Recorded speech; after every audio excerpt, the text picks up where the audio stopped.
আসসালামু আলাইকুম রহমতুল্লাহি ওয়া বারাকাতুহু।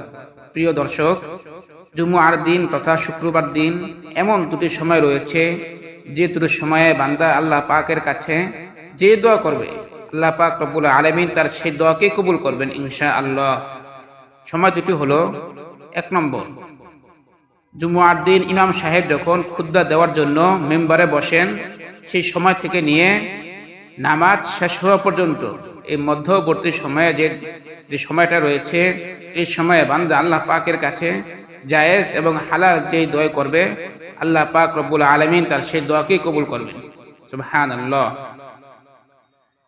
আর দুই নম্বর যেই সময়টি সেটি হলো শুক্রবার দিন তথা জুমআর দিন আসরের পর থেকে নিয়ে মাগরিব পর্যন্ত, অর্থাৎ সূর্য অস্ত যাওয়া পর্যন্ত এই মধ্যবর্তী সময়ে বান্দা আল্লাহ পাকের কাছে যেই দোয়া করবে আল্লাহ পাক রব্বুল আলামিন তার সেই দোয়াকেই কবুল করবেন ইনশাআল্লাহ, 100% গ্যারান্টি।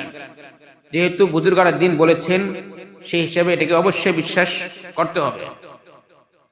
আমলটি আমরা শুক্রবার দিন করব এই দুটা সময়ে, নিজের জন্য, নিজের আত্মীয় স্বজনের জন্য, নিজের স্ত্রীর জন্য, নিজের ছেলের জন্য, নিজের মেয়ের জন্য, নিজের বাবা মার জন্য, ভাই ব্রাদারের জন্য, নিজের বন্ধুদের জন্য করব আমরা। কেউ আমরা এই আমলটা বা এই দোয়াটি নাজায়েজ কোনো পন্থায় করব না এবং হারাম কোনো কাজের জন্য করব না।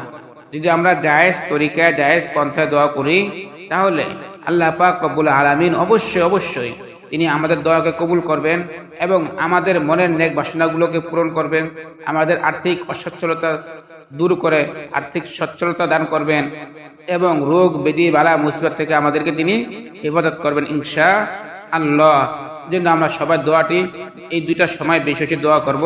আল্লাহ পাক রব্বুল আলামিন আমাদেরকে দোয়া করার তৌফিক দান করুক, আমিন।